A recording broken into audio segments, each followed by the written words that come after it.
Hello and welcome to another episode of Tiva Drive, and this week we are testing the 2025 Cadillac Vistiq electric SUV with 3 rows. We're here at Rivian and for the first time we're visiting the Rivian dealership here in Woodbridge, and we're comparing this Vistiq with a R1S. The Rivian is slightly higher in the price range.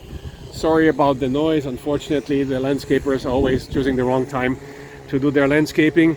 So here's the front. The big advantage over the Caddy is the front, where Cadillac Vistiq has none. The Escalade has a frunk, but not the Vistiq for some reason, even though there's some space for storage under the hood. Quite a bit of storage space in the Rivian, of course. This is the R1S. Now, because of the US tariffs or Canadian tariffs against the American cars, the base price went up from 115 to 140, depending on the battery. They have 3 battery sizes: 100, 120, and 140. Ranges from 450 to about to over 600 kilometers on their vehicles. They're more off-road focused vehicles. So let's compare the space inside. I'm gonna jump inside here, inside the Rivian, to try and see. I am in a pretty comfortable position right now. Here's the Rivian interior with a standard glass roof, which is now electrochromic. The standard roof is not electrochromic. The electrochromic one is an option. There is also a third row, just like in the Caddy. There is a third row fixed glass sunroof. So this is the front space. It's pretty comfortable for me. Let me try and see if I can get into these second and third rows. So here is the second row. Now I've basically moved it because I was trying to get into the third row. So let me try and position. It's a manually adjustable, just like in the Caddy, manually adjustable second row. So let me try and get into the second row, into a fairly comfortable position. So right now I'm still touching. That will be the minimal comfortable position, but I'm still touching the seat in front of me. Okay, so here is me trying to get into the third row inside the Rivian. So I push the seat forward. It's a manually adjusted seat. You push one button to open up the third row, and yeah, the seats are pretty tight, as you can see. If I'm sitting here, not very comfortable position. Of course, you can adjust the angle of the seat back, and yeah, it will be pretty tight. So here you would have to make the second row people almost impossible. I would not be able to sit the way the seat is positioned right now. So yeah, it's really kids only third row space, like with a lot of the 3-row SUVs, unfortunately, these days. So let me get out of here and show you the trunk space with the third row up. So the trunk space, it's a 2-piece gate. You have the lower part and the upper part, just like in our X5. There's quite a bit of space in the trunk. I'd say it's minimally bigger than the Cadillac over there. Plus you have space, quite a substantial space under the floor. Here, let's have a look at the Caddy right now. So here's the Caddy space. So the Rivian is slightly longer, and that's why there's a bit more space in behind the third row. Here's the trunk, and there is space under the floor as well. So the Cadillac is slightly smaller, but it also has space under the floor. Let me try and get into the third row inside the Caddy. I'm gonna try from this side. It's gonna be much easier with the door fully open. So it's a spring-loaded seat as well. And to get into it, normally, there you go. So the seat goes all the way forward. So there's definitely easier access to the third row. Let me try and get in right now. So here I am, and because these are captain's chairs, this is a 6-seat version, not a 7-seat like in the Rivian. There is some space for my legs in between the seats, but also there is definitely more space in the Caddy for my legs in the third row. It's actually quite comfortable. I'm touching the ceiling. There is also a third row sunroof, so it's not electrochromic like in the Rivian, but in the Rivian the third row sunroof is not electrochromic anyways. So definitely more space in the Cadillac. And look at that, even with the my fairly comfortable position in the third row, there's still enough space for second row passengers. Definitely more space than in the Rivian. So a quick summary, the Rivians, because of the tariffs, are now priced from 140. The base is 140 and goes all the way up to 180, depending on if it's a dual or tri-motor or quad motor. This Caddy Vistiq is priced from 80 to 125, 3.7 seconds acceleration. The standard Rivian does about 4.5 seconds, and the top quad under 3 seconds, about 2.7 seconds. Yeah, we'll do a final summary of what we thought about these two comparisons in a little bit later on. Stay tuned. Hello and welcome to another fast charging session at Electrify Canada in Barrie, Ontario. We are lucky to be able to plug into the fastest 350 kilowatt unit here in unit number 4, the only 350 kilowatt unit. And we're here with this 2025 Cadillac Vistiq. It's the one above the Lyriq and below Escalade IQ. So here we are. We plugged in at around 50%, and we're pulling about 129 kilowatts of speed at 48%. We're gonna go only to about 80%. And here it is. This car is still equipped with CCS charge port, and the first car that will be equipped with NACS or Tesla plug will be the new Chevy Bolt, apparently. All the rest of them will be phased in later on. So let us quickly show you this gorgeous 3-row SUV. We thought that the Vistiq was basically a shorter Escalade, but it's not. It's actually substantially smaller, and it uses a different battery than the Escalade. This is 116 kilowatt hours, so it's basically, that's the gross size, and that will be below 110. So it's similar size to the Lyriq. In terms of the horsepower, 615 horsepower, which is the same power as the Lyriq V, and this is using you get this power using the Velocity Max mode, which is the V mode button on the steering wheel. Our consumption here today on the way from Toronto to Barrie, a distance of 80 kilometers in stop and go long weekend holiday traffic on Friday afternoon, was about 4 kilometers to each kilowatt hour, which translates in roughly into 25 kilowatt hours per 100 kilometers, which is less than we used on the southbound trip today. That consumption was about 3.4 kilometers to kilowatt hour. This is mostly due to the traffic stop and go going slow, lots of traffic for the long weekend. Yeah, so stay tuned. We're here with all 3 rows deployed, lots of passengers and a puppy with us today. So stay tuned for the full review coming soon to the channel, and we'll compare it with the Rivian R1S, actually priced slightly higher, but I think it's gonna be a fairly good comparison. Stay tuned. Thank you for watching. So here is the interior of the car. As you can see, all 3 rows deployed. There's a beautiful sunroof, but it's covered up right now. Nice color blue interior. Here is the display for the charging. Currently we're at 55%. gaining 492 kilometers per hour.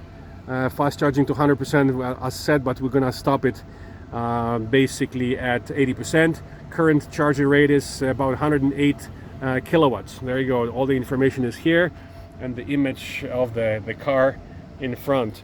Very nice interior indeed. Similar to the Lyriq with the separate climate screen. All right. One more thing we wanted to show you. These charging lights, as you're charging, basically show up at night and during the day.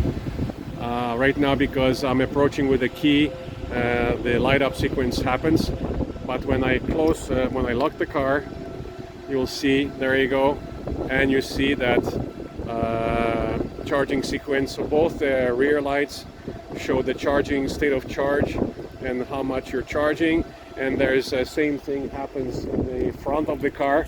So this could be slightly annoying to your neighbors. So when these lights are quite bright at night, and you will see them, same thing happens in the front.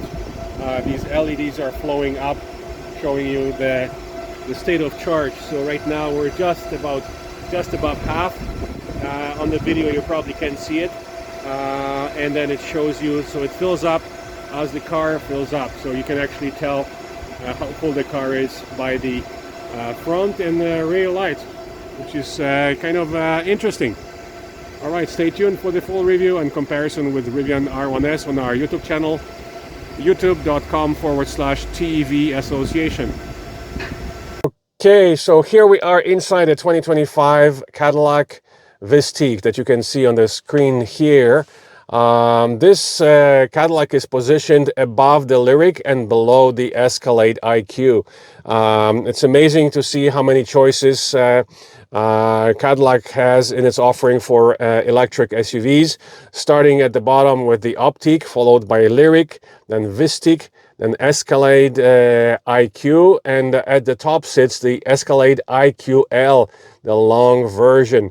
By the time you get to that model, you're over 200 grand, but the Optiq starts in around the 60 mark, just below the 60 mark. So wonderful array of pure electric SUVs. So congratulations, Cadillac. Actually more choices than the Chevrolet brand. So here we are from the in the second from the top, the Vistiq. It's the most affordable 3-row SUV, and we showed you the access and comparison with the Rivian R1S. As compared to the Rivian R1S, which happens to be more expensive now, actually this car as it is, it's priced from 80 to 125.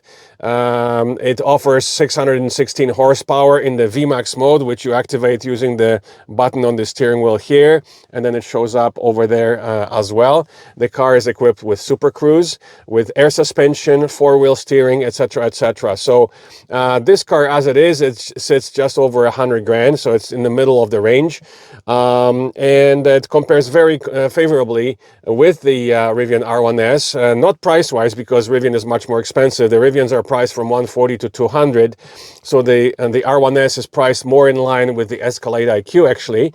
But in terms of the accommodation size and everything else, and even performance to a certain extent, this is more kind of comparable with the Rivian. And compared to the Rivian, this is actually an incredible deal. We just wanted to show you quickly the interior of the car. So number one, the large screen here, which is different than the Escalade. The Escalade screen stretches the full width of the car. This is more kind of like the Lyriq. Plus you have the climate screen here, where you can set the climate controls for the front row, second row, third row. And then you have separate screen for the rear passengers. Again, they can regulate their own climate. The front seats are heated, cooled, and massaged. The second row seats are heated. So it's quite amazing. Quite a bit of storage space here. We have our adapter for Tesla here, so there's enough space for that. 2 cup holders here. You have the the controller, the round controller with volume button, and some physical buttons here as well that control the screen.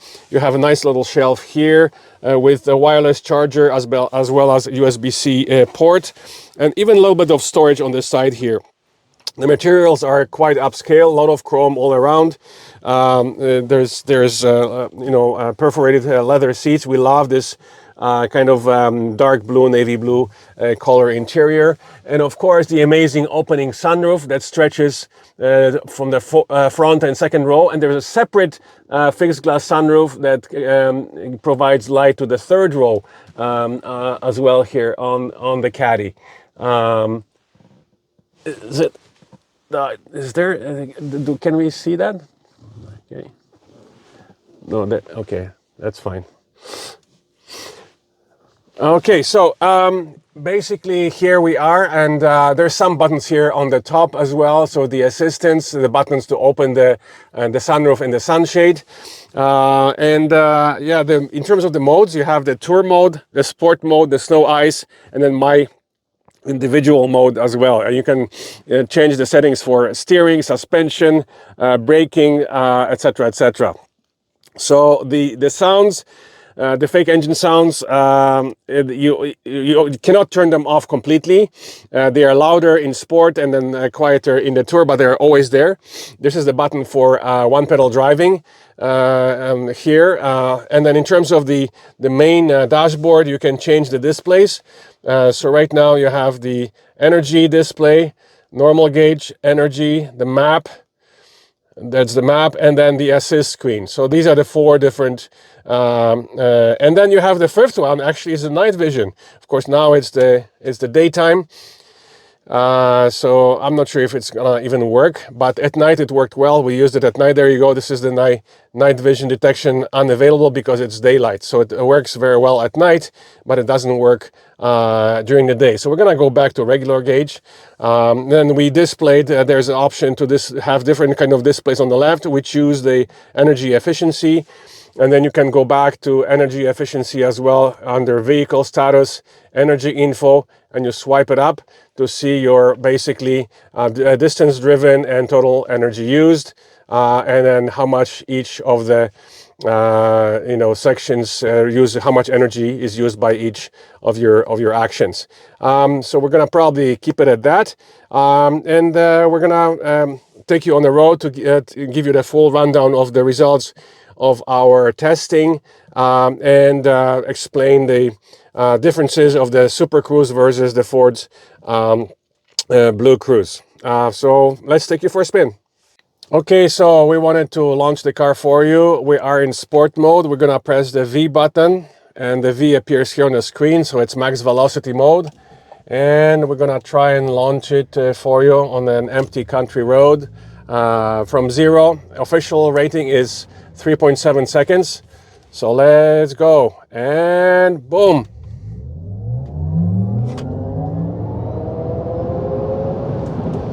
So it's, it's not as impressive as some of the other cars. It's not as violent as some of the other cars that have sub 4-second acceleration. It's much more gentle. It's still quite impressive, of course, for such a big car. This is a 3-row car, up to 6 passengers in this configuration. Again, priced from 80 to 125 Canadian, thousands, of course. 616 horsepower. So to get the full brunt of the over 600 horsepower, obviously you have to use the VMAX mode. Otherwise, the power is limited. Quite an impressive car. So we're gonna go on Highway 12 to show you the superiority of the GM Super Cruise over Ford's Blue Cruise, because here the hands-free Super Cruise works on some of the side roads as well. So we're able to use it on smaller highways like Highway 93, Highway 12 here and along the Georgian Bay, which is quite impressive. So not only the 400 series highways like the Ford's Super Cruise. So we're gonna hit a little piece of Highway 12 on our way to Highway 400 to demonstrate the automatic lane change. And again, the difference between Escalade and this Vistiq is that the Escalade will initiate the lane change automatically, while the Vistiq you have to initiate it through the turnstile. So that's some of the differences. So we'll try and demonstrate it on once we're on Highway 400. But here we're entering Highway 12, smaller highway with a lower speed limit. We're going to activate the Super Cruise by pressing the button here. It's on and then set, and we are set. We're going to set it to the highway speed. And the nice thing about the Super Cruise also, it's not on yet, by the way. It's still trying to, there we go. It should turn itself on momentarily. The nice thing is it adjusts the speed to the speed limit. And you can, there you go, lane centering active, keep hands on. So it's just lane centering for now. But hopefully very soon we'll have the Super Cruise come on. There will be a message and the green light should appear here on top. The actual driver monitor is facing the driver, is here to make sure that you're actually watching the road. So the speed adjustment automatically adjusts to the speed limit, and you can have a tolerance of +5, 0, +5, up to +15, which is kind of very practical. So you don't have to even think about it. The car will automatically slow in lower speed limit zones to the speed limit, plus whatever adjustment that you're gonna program it for, which is quite excellent. So of course we're gonna end this video at a Tesla supercharger. Not all the Tesla superchargers work with other EVs, but this one here at Port Severn or the John Deere Bay does work with other EVs, and we were here with the Chevy Escalade and Mercedes G-Class, both of which were able to use the Tesla superchargers with an adapter. So we have an adapter here, of course, so we'll try and demonstrate that. So for whatever reason, the Super Cruise hands-free driving active, finally it woke up. There you go. We're on Highway 12, a side road with a lower speed limit, driving completely hands-free, and it's indicated by this green light on the steering wheel. So that's quite impressive. Again, it doesn't have all the highways mapped, of course, so it's still a limited number of highways and situations, but it's that's basically the main difference between the Ford's Blue Cruise and the GM Super Cruise, which is, by the way, of course, available on many different GM products, but here it is. We're doing it on a side road, following traffic, with automatic speed adjustments, adaptive cruise, auto steer, fully hands-free. So quite impressive. Okay, and then so let's talk about the results of our testing finally. So the consumption here, unfortunately, there's no way to change the consumption statistics here. GM in all of its products quotes the consumption, and we should be able to view it here. There is a way to display the consumption. It expresses the consumption in kilometers per kilowatt hour, not kilowatt hours per 100 kilometers. So you have to use a conversion. But given that this car has a 102 kilowatt hour battery, it's very easy. So that you take that consumption number, multiply it by the battery size, which is 102, and you will get the actual range. So on the highway, going southbound on the 400, the best consumption we got was about 3.4, doing normal highway speeds, the way we do it, normal following traffic in middle to left lane, about 3.4, which would give it about 350 kilometer range. The best result we got, and it's only because we drove northbound with 4 passengers and some luggage in the back. And it was a very slow bumper-to-bumper holiday, long weekend traffic on the way north to the cottage country. And we got a score of about 4 kilometers to the kilowatt hour, which would give it 400 kilometer highway range with climate on. And then finally, the city consumption, the best score we got was about 5 kilometers to the kilowatt hour. So in the city, you can easily do about 500 kilometers. Now, the rated range is 485, and that's obviously, based on our testing, it's very optimistic, and it can only be achieved driving in the city, and ideally without the climate on. The climate doesn't have a huge impact in this case because of the warm weather. It's basically mostly ventilation. We would love to retest these GM vehicles, Cadillac vehicles in the winter to see what kind of a difference the cold weather will make. But for now, again, we can say that 485 is only achievable in the city, where normal highway driving will give this car between 350 to 400 kilometer highway range. So we're about to enter the highway 400, so we're gonna stop it right here. We're gonna restart the video once we are on the 400 so we can show you the automatic lane change. And then finally, we'll do a quick summary at the Tesla Supercharger in Port Severn. Okay, so here we are now on highway 400.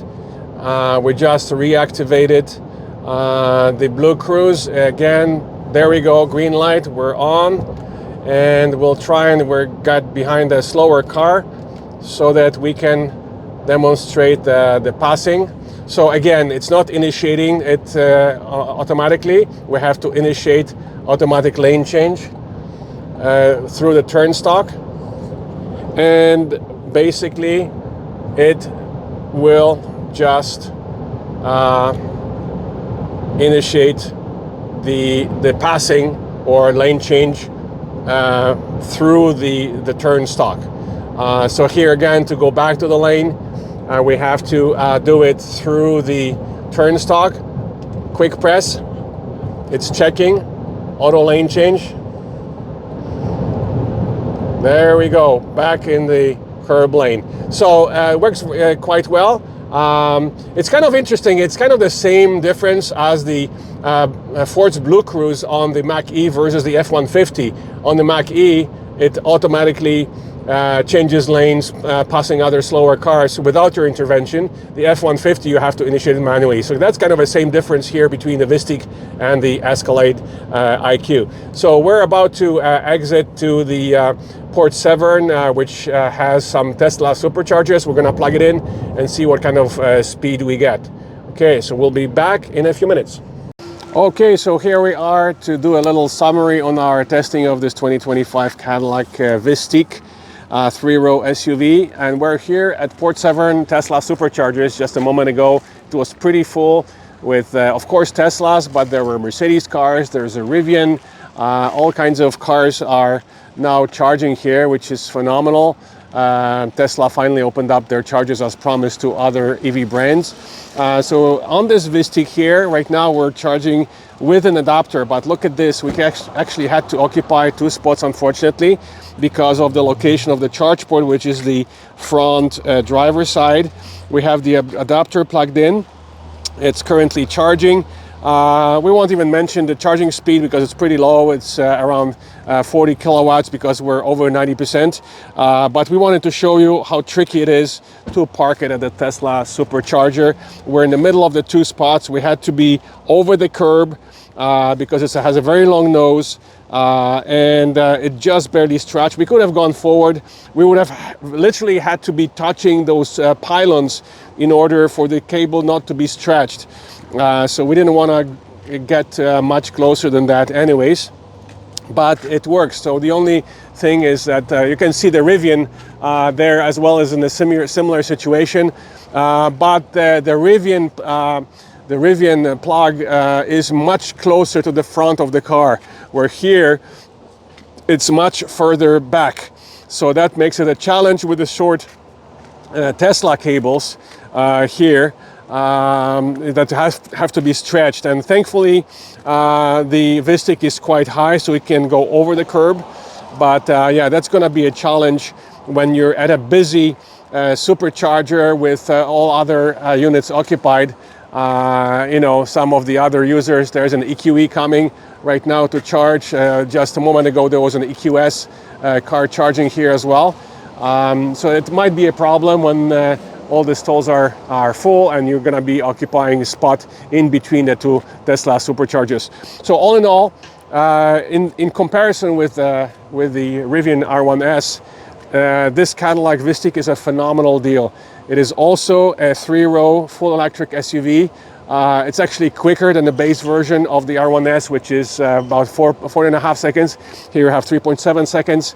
The base battery on the Rivian is actually slightly smaller than the Cadillac, so the range will be better than the base version. And this one here, priced between 80 and 125, where the Rivian R1S starts at 140,000, going all the way to 200.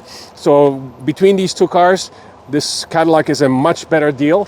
We were supposed to compare it with Lucid Gravity, but it wasn't available for test drives yet. We will definitely compare Lucid Gravity with other pure electric SUVs in the near future. So thanks again for watching. If you have any questions regarding this test, please don't hesitate to comment under our video. We'll be happy to answer your questions. As usual, don't forget to press the subscribe button on our channel to be informed when the next test drive will be published. Lots more pure electric, plug-in hybrid and hybrid car reviews on our channel coming soon. And finally, thank you to our sponsor, Condos and Castles Realty Inc. You can find them at www.condosandcastles.com. Thank you for watching, and we'll see you at the next review.